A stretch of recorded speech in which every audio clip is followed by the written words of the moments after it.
Because Donald Trump keeps siding with convicts and seditionists and would-be coup leaders and people who attack police over your United States government. New pardons to about 77 people who were involved one way or the other in some plot or effort to overturn Trump's 2020 laws.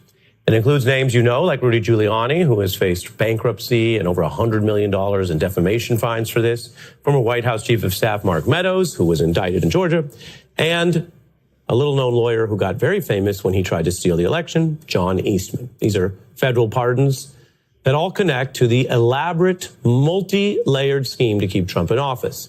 You may recall the Arrows coverage we've done, which tried to keep track of what was many efforts, some lawful, losing but lawful, that's in green, like lawsuits. You can file lawsuits after you lose an election, going all the way down to the insurrection. It's all been pretty well documented. They're highly suspect ballots. That could have been Mickey Mouse.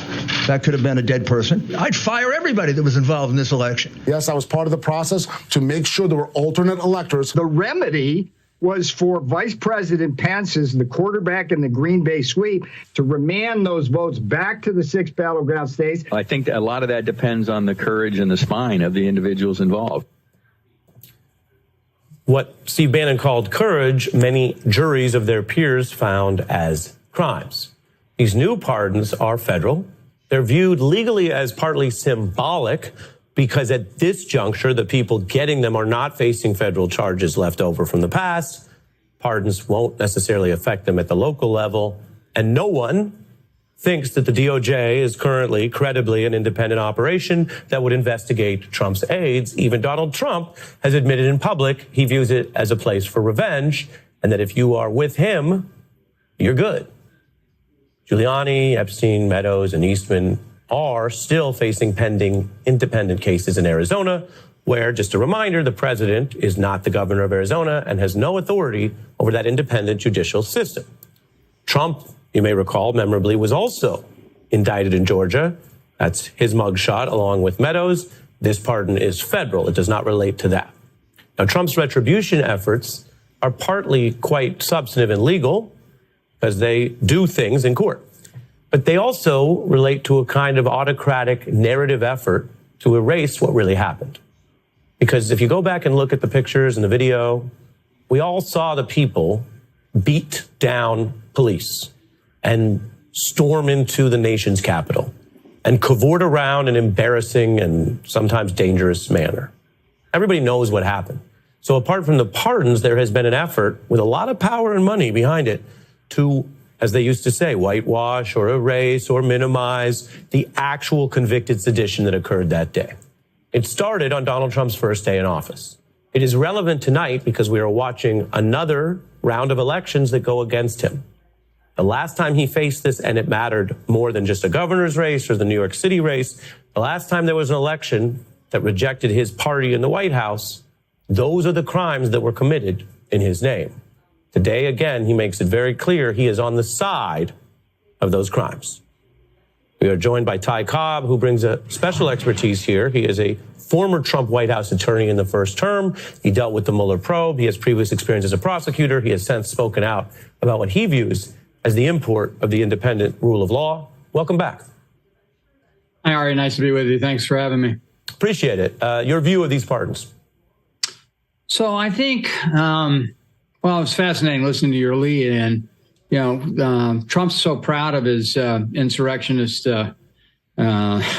activities that, you know, the mugshot that you referred to now is prominently displayed in the White House to the shame of most sane Americans.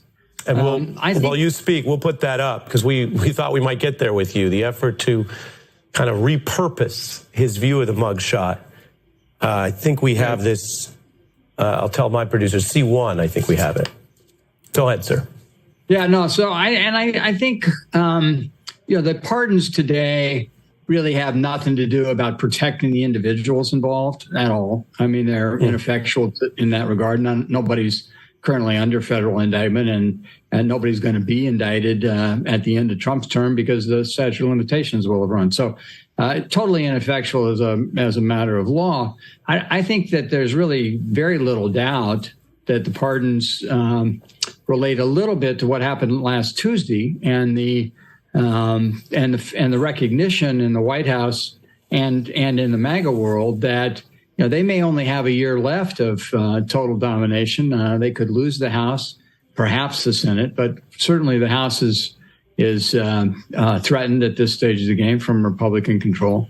And I think they may have only a year left to continue their assault on the rule of law and the accumulation of power for the immediate use there. And this is a signal and a recruiting tool to those that will be asked to perform similar atrocities on behalf of Trump and his team over the course of the next year, and perhaps in the election interference that they intend for 2026.